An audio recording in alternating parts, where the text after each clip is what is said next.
नमस्कार मित्रों, जय श्री कृष्णा, राधे राधे। मित्रों, एक बार आपका फिर से धर्म आस्था यूट्यूब चैनल पर स्वागत है। मित्रों, आज की इस प्रस्तुति में हम बात करने वाले हैं मृत्यु के बाद आत्मा कितने दिन तक धरती पर रहती है। प्रिय मित्रों, आपसे निवेदन है इस वीडियो को अंत तक जरूर देखें। हे भोलेनाथ, जो भी इस वीडियो को लाइक और चैनल को सब्सक्राइब करें, उनके यहाँ हमेशा खुशियाँ बनाए रखना। मृत्यु के बाद आत्मा कितने दिन धरती पर रहती है? मृत्यु के बाद आत्मा कितने दिन धरती पर रहती है? लोगों में हमेशा यह जिज्ञासा रही है कि जब हम मरते हैं तो हमारी आत्माओं का क्या होता है। इस बारे में अलग अलग धर्मों के अलग अलग विचार हैं। गरुड़ पुराण नामक एक पुरानी हिंदू पुस्तक में बताया गया है कि मृत्यु के बाद हमारी आत्माओं के साथ क्या हो सकता है।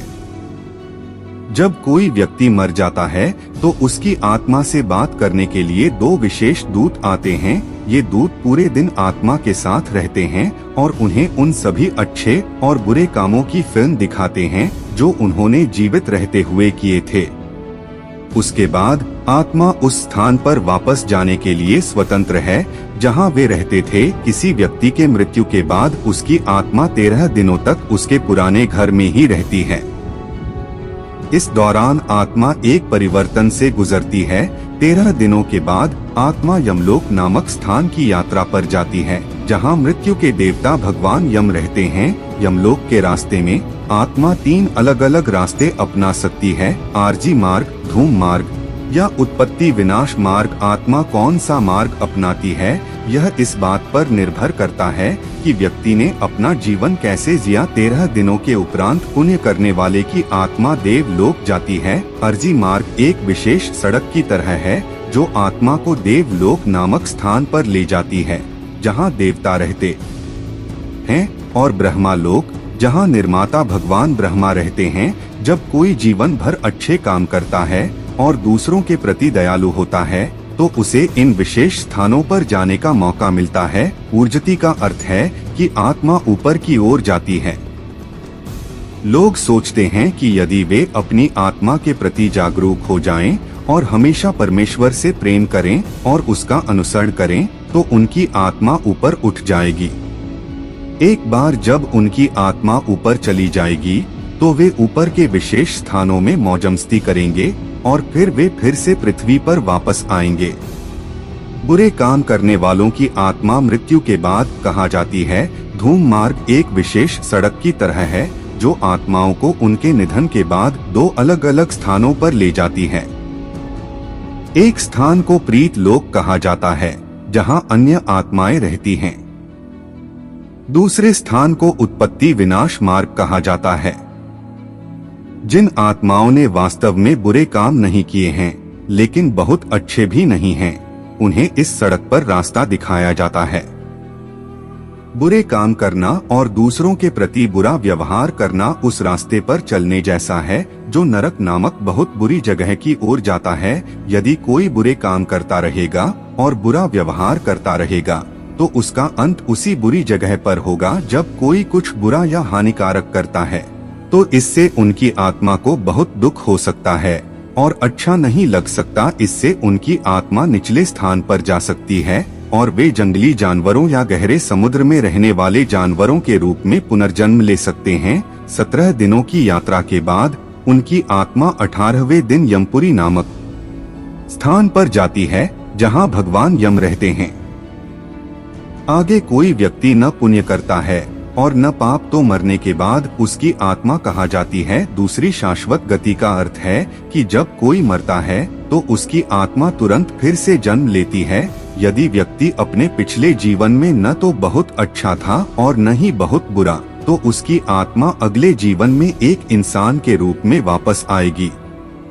जैन धर्म के अनुसार मृत्यु के बाद आत्मा कितने दिन धरती पर रहती है? हिंदू धर्म के विपरीत जैन धर्म में लोगों का मानना है कि किसी के मृत्यु के बाद उसकी आत्मा सीधी यात्रा पर निकल जाती है। वे कहते हैं कि इस यात्रा के दौरान आत्मा अलग अलग तरीकों से चलती है। उनका मानना है कि गतियाँ 4 प्रकार की होती हैं: नरक गति, तिर्यंच गति, मानुष गति और देव गति। यह ध्यान रखना महत्वपूर्ण है कि ये मान्यताएं विज्ञान द्वारा सिद्ध नहीं हुई हैं। जैन धर्म में गति का अर्थ है आत्मा का एक स्थान से दूसरे स्थान पर जाना। ऐसा आत्मा द्वारा अपने पिछले जन्मों में किए गए अच्छे या बुरे कार्यों के कारण होता है। जैन धर्म में लोगों का मानना है कि मृत्यु के बाद उनकी आत्मा के साथ क्या होता है, यह इस पर आधारित है कि उन्होंने जीवित रहते हुए कैसा व्यवहार किया था। अगर उन्होंने अच्छे काम किए तो उनके साथ भी अच्छा ही होगा, परंतु यदि उन्होंने बुरे काम किए तो उनके साथ बुरा होगा। मृत्यु के बाद आत्मा की यात्रा से पता चलता है कि उनके कार्यों के कारण क्या हुआ और वे अंदर से कैसा महसूस कर रहे थे। गरुड़ पुराण के अनुसार मृत्यु के 13 दिन उपरांत आत्मा कहा जाती है। गरुड़ पुराण नामक कथा के अनुसार जब किसी की आत्मा यमलोक नामक स्थान की यात्रा पर जाती है तो रास्ते में उसे अलग अलग चीजों का सामना करना पड़ता है। एक महत्वपूर्ण चीज जिससे उसे निपटना है वह है नदी। यह नदी विशेष है क्योंकि यह दान की गई गायों के रक्त से भरी हुई है। यमलोक जाने के लिए आत्मा को इस खतरनाक नदी को पार करना पड़ता है। यमदूत जो भगवान यम नामक देवता के सहायक की तरह हैं, आत्मा को नदी पार करने में मदद करते हैं। एक बार जब आत्मा वैतरणी नामक नदी को पार कर जाती है तो वह पुष्पोदका नामक एक अन्य नदी पर आ जाती है। इस नदी का पानी साफ है और इसमें बहुत सारे खूबसूरत कमल के फूल हैं। फिर आत्मा को नदी के किनारे एक छायादार बैंगन का पेड़ मिलता है जहां वह विश्राम करती है। इस दौरान आत्मा को अपने रिश्तेदारों से पिंडदान और तर्पण नामक विशेष अनुष्ठान प्राप्त होते हैं। ये अनुष्ठान आत्मा को ऊर्जा देते हैं और उसे बेहतर महसूस कराते हैं। पुष्पोदका नदी के दूसरी ओर सरीन नदी है। चारों तरफ पूर्व, पश्चिम, उत्तर और दक्षिण में द्वार हैं। यदि कोई अच्छा व्यक्ति इन द्वारों से होकर गुजरता है तो उसे भगवान विष्णु के विशेष दर्शन होंगे, जो बहुत महत्वपूर्ण है। यह दर्शन व्यक्ति को अंदर से वास्तव में खुशी और शांति का एहसास कराता है।